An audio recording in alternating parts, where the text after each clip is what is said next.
congressman na to, ayun, meron hong nagsumbong. Eto, pakinggan ho natin ang report ng News 5 kaugnay dyan sa ano na yan, dyan sa vote buying. Comelec, napaka-hipokrito talaga. Hindi talaga uunlad ang Pilipinas habang ganito tayo. Anong vote buying? Ang tagal na nila namimili ng boto, ngayon lang pupunahin. Mga loko-loko kayo. Ito, Comelec ang dalawang mayoral candidate ng Maynila na sina Isko Moreno at Sam Versosa dahil sa aligasyon ng vote buying. Pero si Versosa nanawagan na imbestigahan din si incumbent and re-electionist Mayor Honey Lacuna. Nasa frontline ng balitang yan, Simon Gualvez. Nang kakatext lang sa akin, meron... Napasugod sa San Andres Sports Complex kahapon ang kandidato sa pagkaalkalde ng Maynila na si Sam Versosa. Nanawagan siya sa Comelec na iimbestiga ng anyay pamimili ng boto roon ng kanyang kalaban na si incumbent Manila Mayor Honey Lacuna. Nagbibigay ng 1,000 ngayon sa mga kababayan natin. Nakasalukuyan nakalak yung gate. Sagot naman ng kampo ni Lacuna, may tamang venue at forum para sa mga alegasyon ng vote buying. Ang dapat daw bigyang prioridad ni Versosa ay ang pagsagot sa show cause order ng Comelec. Si Versosa kasi pinagpapaliwanag din ng komisyon sa alegasyon ng vote buying dahil sa pamimigay ng goods na may initials niyang SV. Pero sabi ni Versosa sa programang Sa Totoo Lang sa 1PH, hindi siya namimili ng boto kundi tumutulong lang. Namimigay ako ng gamot, namimigay ako ng pampagamot, namimigay ako ng school. Brad ha, baka hindi ka na anuhan na nasabihan ng mga advisor mo ha. Panahon ho ng kampanya ngayon. Kung di ka ba naman sa kalahating bawal nga yan. Tanggalin mo na yung branding. Basta ipaalam mo na lang na basta yan, tulong na yan galing kay Sam Versosa. Hindi mo na nga dapat pinagmamalaki. Talagang ibinida mo pa dyan sa interview mo. Ebidensya na yan na talagang vote buying yan. Ano mang uri ng pamimigay ng kung ano mang klaseng pabor sa mga ang tawag dito, meron nga certain amount kada botante na dapat mo lang mawaldas na maibigay. Pero pagka pinamimigay mo na gamot, canned goods, naku, yari ka dyan. Kaya kung ako dito sa Comelec, qualify nyo na yan. At isabay nyo na si Honey Lacuna, si Yorme Isko na lang itira nyo dyan. Dahil yan si Sam Versosa, ano gagawin yan? Mag-networking tayo sa buong lungsod ng Maynila. Ganun gagawin natin.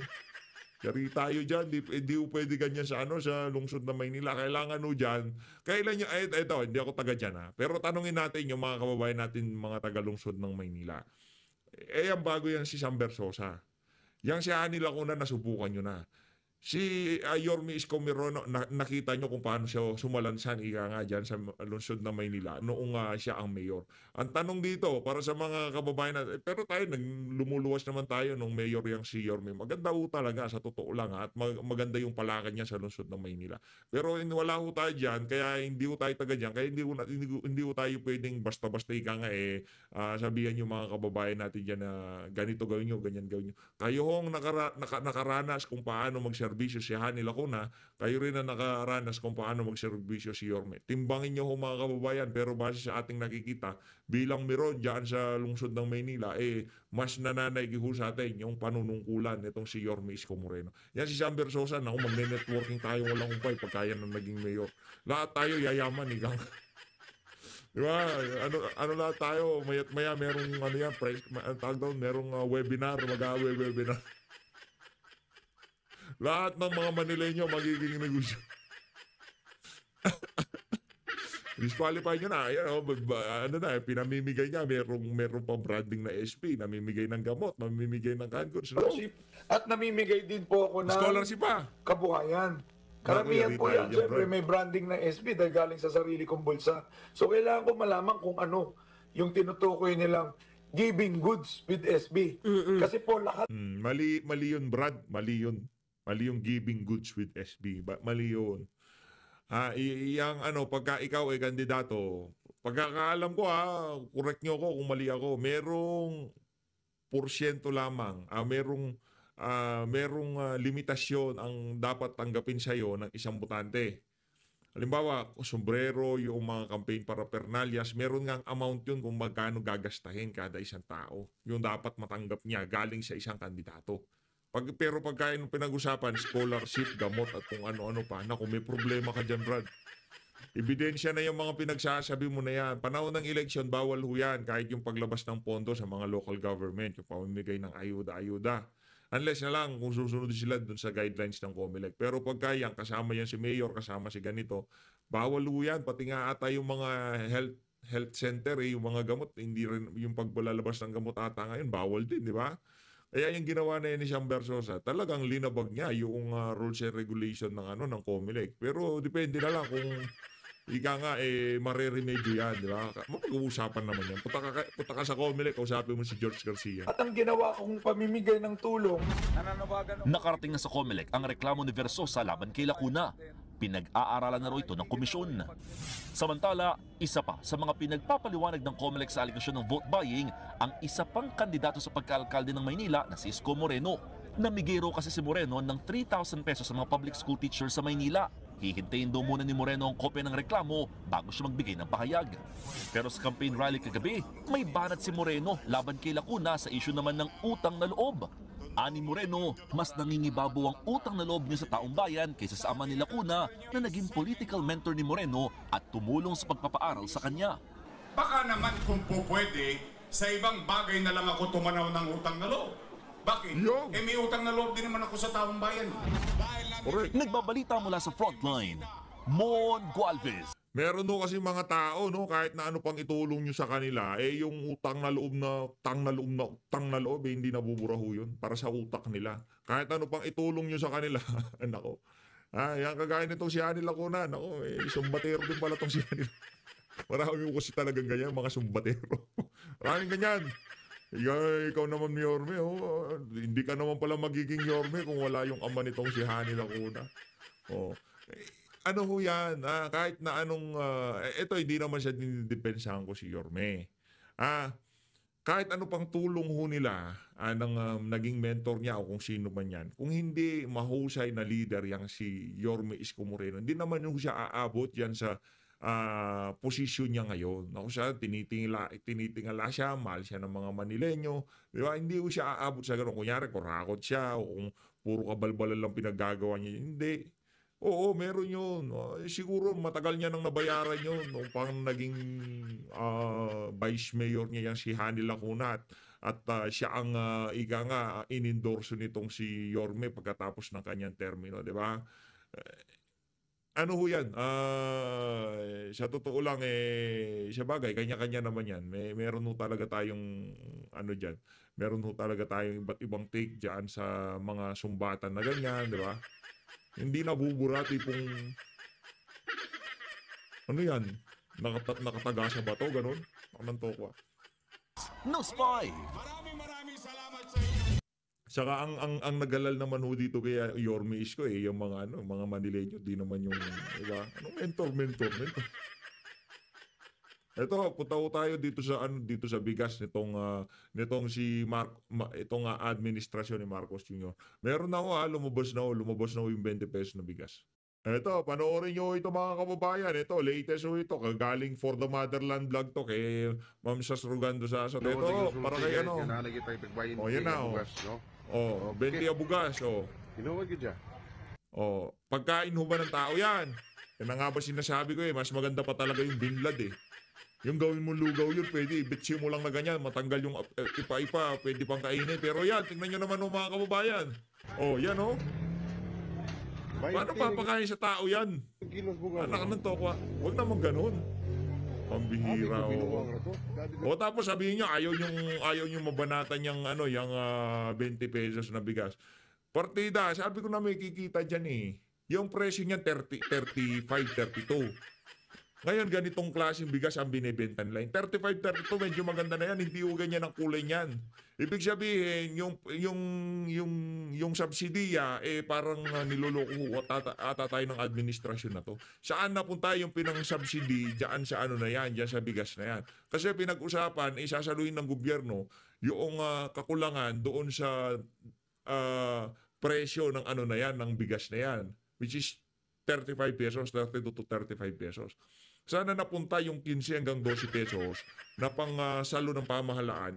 Parang na lang yan, parang tag 10 piso yung patuka sa manok Sabi ko na, yan na nga ho ba sinasabi natin. Yung mga lumang bigas, ibebenta nila Ngayon, ibibida nila na 20 pesos na lang. Ganyan no katindi ang saltik ng administrasyon itong si Marcos Jr. Ika nga yung mga nabubulok na bigas dyan sa NFA, ibibenta pa nila tag 20 pesos. Yan yung mga bigas na yan, dapat hindi na hindi na shape for human consumption. Dapat yung mga bigas na yan, tinatapon na yan, o ipakain na lang sa baboy, ipakain sa mga bibi, itik, di ba? Pero ipakain sa tao, parang pambihira. Natuman gid siya. 20 lang. Ayan katabing niyang bigas. Nakita nyo, para makumpara nyo. Kasi baka sabihin, baka malabo yung video. Ayan yung katabing bigas. Kita nyo yung difference. Ayan yung katabing bigas, yung 40. 40 plus 20, di ba? Anak ng tokwa. Ang pinag-uusapan natin dito, 32 to 35 na bigas, yung 15 hanggang 12 pesos, sasaluhin niya ng pamahalaan. Kumbaga, iso-shoulder yun. Kami nang bahala dyan. Basta 20 pesos nyo lang bilhin yan. Bibili namin ng mahal ang bigas, ibibenta namin ng palugay para maano lang namin yung aspiration nitong si Marcos Jr. Maisa katuparan nga nitong si Claire Kay Castro. Mr. President. Natuman ng tag 20. Tinuod yung sulti guys nga nanay kita legit, 20 nga bugas, no? Okay. Legit, tag 20 na bugas. Tinuod gid siya. Anak ng tokwa. Kadiri talaga tong administrasyon na to. Konting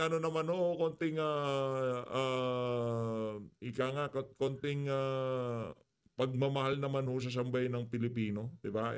Ganyan yan ba ang pinagmamalaki nitong si Marcos Jr.? Yan yung 20 pesos na bigas na yan.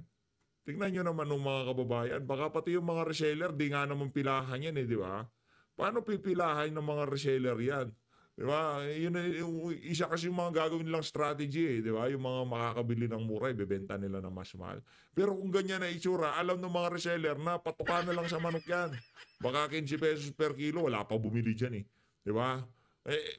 Hindi pagka ganyan ang kulay, sigurado may amoy. Hindi naman magkukulay ng luma ang bigas kung hindi huyan luma. Malamang sa malamang luma huyan.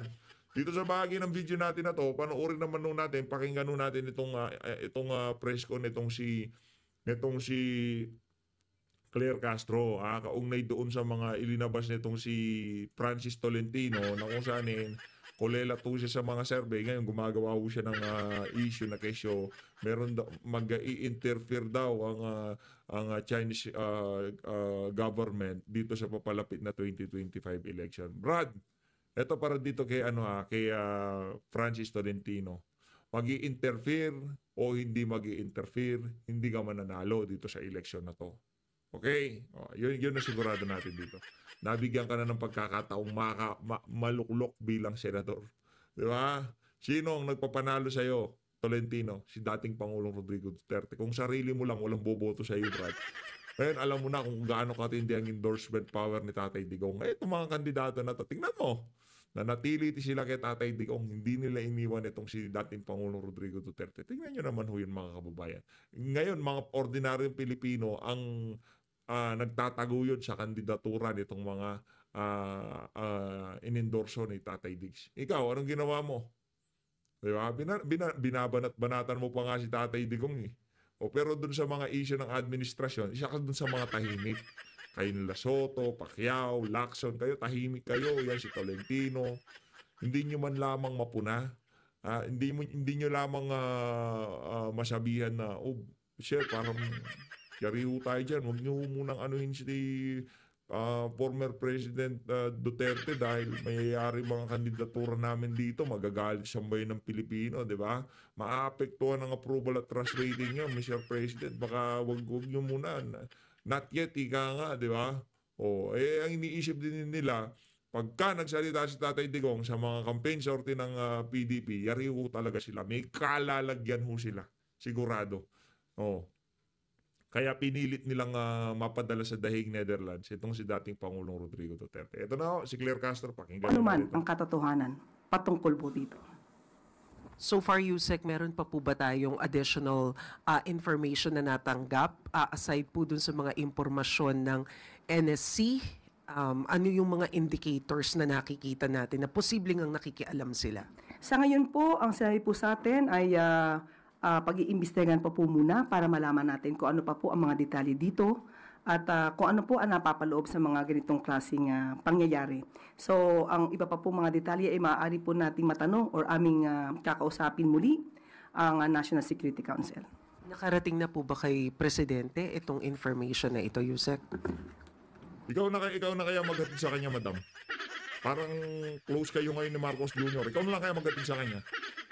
Tatanong pa kayo no? Ikaw na lang, sabihin mo na, direktahin mo na, tawagan mo. Dahil nga kahapon po ito nangyari at nagkaroon ng pag-iimbestiga. Nakarating na po ito sa Pangulo. Kaya po kailangan po talaga ng maagaran, mas malalim na pag-iimbestiga. Thank you, Yusek. Next question, Alvin Baltazar, Radyo Pilipinas. Naku, Kups din ho ito sigurado, Radyo Pilipinas. Yusek, good morning po. Medyo lilis na po ng kaunti. Just recently, nagkaroon ng statement si Pangulong Marcos tungkol doon sa Russian-American vlogger na si Vitali. Any update doon sa nagsisilbing videographer niya, since ang sinasabi din naman ng mga otoridad, meron ding liability yung kanyang videographer. Any update na po tungkol doon? Tama po kayo, hindi po nagustuhan ng Pangulo ang ginawa na ito na isang Russian vlogger dito pa sa bansa at dito sa ating mga kababayan. Kaya nagkaroon din po, ngayon po ay humaharap sa kaso itong Russian vlogger ng mga kasong unjust vexation, alarms and scandal, theft, and attempted theft. Pero para po dito sa sinasabing videographer or cameraman po, nakasama po ni Vitaly Turovatsky, ngayon po ay nasampahan po siya, ayon po sa PNP, nasampahan na po siya ng kaso, itong si Christopher Dantes, alias Sky Lane. Nasampahan po siya ng kasong unjust vexation or in relation to RA 10175 and RA 995 at saka po Anti-Photo and Video Voyeurism Act. Yan po ang latest po mula sa PNP. Just to give us an idea, Yusek, ano po ba yung pwedeng maging kaparusahan doon sa mga kasong naisampa dito kay Christopher? Sa aking pagkakaalam, unjust vexation malamang po ay mga 30 days na imprisonment or fine. Tignan na lang po natin kung gaano ba ang magiging lalim ng mga ebidensya para malaman din natin at matetermina kung anong klaseng parusa kung sila naman po ay magiging makukonsidered na liable or guilty. So since nasampahan na siya ng kaso, Yusek, anytime pwede na lumabas yung arrest warrant? Hindi pa po, kasasampa pa lang po ng kaso. Bibigyan po. Okay, tayo po. Sa administrasyon po ni Pangulong Marcos, ang lahat po ay binibigyan ng karapatang magdepensa.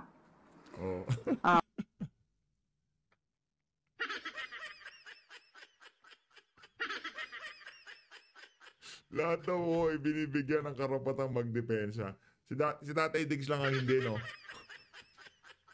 Ang problema ano lang ho yung sa mismong bunganga niya ho nagkakaganyan-ganyan salita nila nabibigyan daw ng na pagkakataong dumipensa. Si Tatay Diggs ba't yung binigyan ng panahon para dumipensa? Pagkabanyaga okay lang, pero pagkakalahin natin doon sa Netherlands diretso, ibang klase ka, madam. For them to exercise the right to due process. Hindi lalong tumindi, right for due process. Hindi po ito babalewalain ng pamahalaan, lalong-lalo na po sa pamumuno ni Pangulong Marcos. Importante po ang due process sa mga Pilipino. Okay. Next question, Eden Santos, Net 25. Importante ang due process sa mga Pilipino. Di bangag ka na rin. Yusek, good morning po. Sa isa pong campaign sortie, sinabi ni Vice President Sara Duterte, kung saan kasama nga po dun si Senator Amy Marcos, na plano po ni Pangulong Marcos na amyandahan ng saligang batas. At ito naman po ay talagang open naman po na yung pagsuporta ng Marcos administration sa charter change sa pamamagitan po ng pag-amyanda sa economic provisions. Sa ngayon po, meron po bang bagong direktiba ang Pangulo pagdating po sa CHACHA sa Kamara at sa Senado. Wala pa po tayo nadidinig mula sa Pangulo, kaya nagtataka po tayo kung bakit ganito po ang naging turan ni Vice Presidente. Sa ngayon po, tatak fake news yan. Intrigang walang ebidensya. Wala pa pong napag-uusapan tungkol dyan. So, ang Marcos admin po ba, meron pa rin plano na isulong itong charter change sa susunod pong Kongreso? Wala pa pong napag-uusapan patungkol dyan. Ano po yung tingin ninyo bakit inopen up ito ng Vice Presidente sa isang campaign sorties about dito sa pag-amyenda po sa saligang batas? Kung ano man po ang kanyang adhikain at layunin sa mga ganitong klaseng pananalita, hindi po natin alam. Pero as far as we are concerned, tatak fake news. Tatak fake. Pero yan, hindi fake news yan. Hindi fake news yan, madam. Ayan o, 20 pesos na bigas. Merong video, ha. Sa parting Bisaya siya, nagbibisaya tong si Sir, eh. O, sinong fake news gayon? Sinasabi niyo yung 32, 35 pesos na bigas yung ibebenta ng administrasyon. Kasi administrasyon magbebenta diyan, eh. Diba? Ayan o, hindi o 35 pesos yan. Pag 15 pesos yan, baka yun yung pinamimigay na lang kasi nabubulok na. Fake Next news. question, Kenneth Pasyente, PTV. Hi Yusek, good morning po. Yusek, may update na po ba doon po sa isang principal po sa Antique na nagpahubad po ng toga during graduation rites po? Opo, dahil na rin po sa naging direktiba po ng Pangulo, maagaran pong kumilos ang ating Secretary, DepEd Secretary Sani Angara, at ang sinasabi pong guro ay tinanggal na po bilang principal sa nasabing eskwelahan.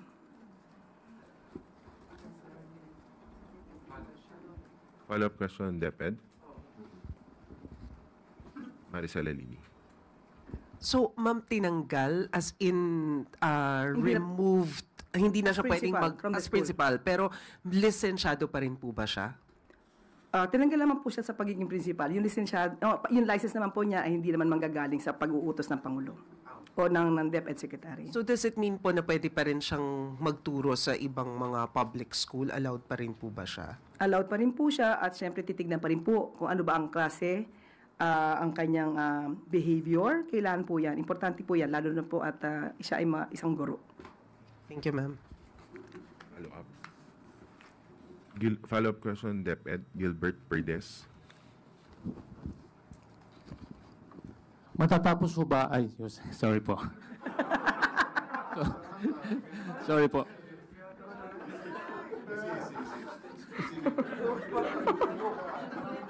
Hindi ka naman galit, no?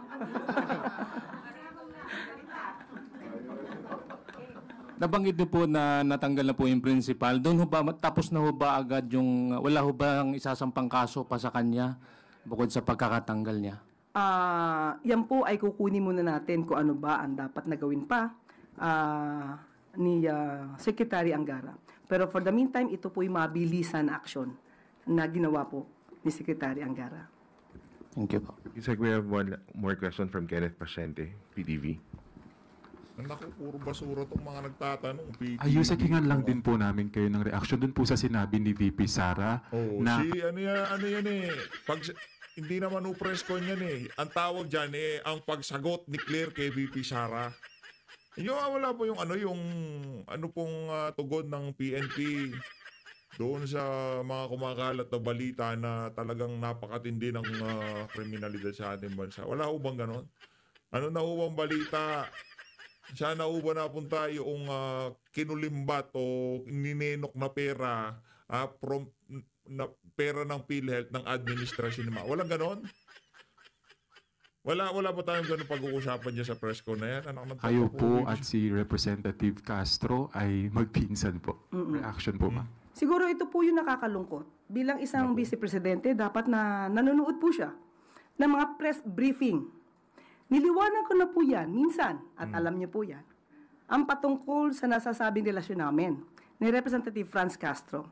Sinabi ko po na kami po ay hindi magkamag-anak, magkapareho lang po siguro ng surname, pero hindi ko po ikakahiya kung siya man po ay naging kamag-anak ko. Dahil siya po ay makabayan. Masasabi po natin makabayan, mga tao rin po. Pero, nagkataon lang po, hindi po kasi kami magkamag-anak. So, sa ganito po mga statement po ni VP Sara, hindi maganda po na Vice Presidenta pa po ang nagpapakalat ng isang disinformation. Oh, yan maliwanag ko ha. Patola tong si Claire Castro eh. Halata naman na linuloko lang siya ni VP Sara. Naku, hindi mahirap kausap ng mga ganitong klaseng tao. Binibiro ka lang ni VP Sara. Yung tabas kasi ng dila nyo, tabas ng pagmumukha nyo, talagang para kayong pinagbiyak na ano eh. Diba? Pagkamukha kasi kayong dalawa ni Franz Castro, yun ho kasi yun. Pero kung di kayo magkamukha, malamang kahit magkapilido kayo, hindi kayo pagkakamalang. Pati the way na ano kayo, magsalita, ganun na ganun eh. Kaya na siguro naisip ni BP, baka magkamag-anak ng dalawa na to. Pero biro lang yun, nakuha ho natin. Kasi, itong si Claire, Aling Claire talaga ho. Okay? So, okay. Meron, Follow up po. Para naman kayong di nag-rehearsal niyan. Follow up tayo. Sige, Ivan. Irina? Yes, ma'am. Baka, what can you tell us about the President's trip to Rome, Italy? Baka may dagdag detalye na po kayo kung natuloy siya, kung nakarating na. Walang kwenta. Hay na nga mga kababayan, dito na unahan tatapusin ang ating reaction video. Maraming salamat sa pag-support sa Page Update. Mag-ingat po kayo lahat. Huwag po kayo magpapabudol. Ako, madami mang bubudol ngayong mga panahon na to. Kunin nyo lahat ng ayudang ibinibigay, lahat na nakasobre, naka-envelope, nakamaleta, lahat kunin nyo ho, pero iboto nyo itong 10 kandidato ni dating Pangulong Rodrigo Duterte. Ang pinamimigay ng mga pinklawan, kunin nyo. Pinamimigay ng mga alyansa ng mga mambubudol, kunin nyo ho. AKAP, TUPAD, AX, lahat kunin nyo. Pero pag araw ng butuhan, ito lang ho mga kandidato na to ang tatandaan ninyo. Nakuha nyo ho ba mga kababayan? Sa gayong paraan, nakakubra na kayo dito sa mga walang yang to. Nagantihan nyo pa ho sila sa pagbabaliwala kung ano nga ba ang yung mga importanteng dapat pagtuunan ng pasyen ngayon dito sa bansa na to. At ang mga mga kandidato na talagang sasalansan dyan para maisaayos yung mga problema na yan, walang iba kung ditong 10 kandidato na to. Sila lang ho, wala nang iba. Pagka yung mga ensaymada vloggers, mga talyanista vloggers, pinag-usapan na ho nila yung issue ng PhilHealth, pinag-usapan na ho nila yung kriminalidad, pinag-usapan na ho nila yung pagiging bangag ni Marcos Jr. By all means, iboto nyo ho lahat ng kandidato ng alyansa. Pero habang wala ho silang tinatalakay doon sa mga isyong nabanggit natin at naririnig nyo lamang ho yung mga issue na yon, doon sa mga vlogger na kung saan ini-endorso itong mga kandidato na to, sila ho ang mas paniwalaan nyo. Ako hindi na, sige, huwag nyo na ho ako paniwalaan, yung ibang mga vlogger na lang dyan. Yung ibang mga vlogger na lang, pakinggan nyo ho yung mga sinasabi nila. Timbangin nyo ho yung sinasabi ng mga talyanista at ensaymada. Kung ang ensaymada at talyanista, opening salvo pa lang niya, VP Sara, tanggalin nyo na ho video kasi sigurado wala hong kwenta mga sasabihin yan. Kung ang isang ensaymada at talyanista vlogger, wala ho siyang tinalakay doon sa mga issue na banggit natin, huwag na ho kayong makinig. Sigurado puro basura lang ho ang sasabihin yan. Tayo ho dito, binabanatan natin yung mga, minsan binababanatan natin yung mga kandidato natin, nakakapagsalita tayo. Kasi ho, totoo ho tayo dito. Ika nga, kung what you see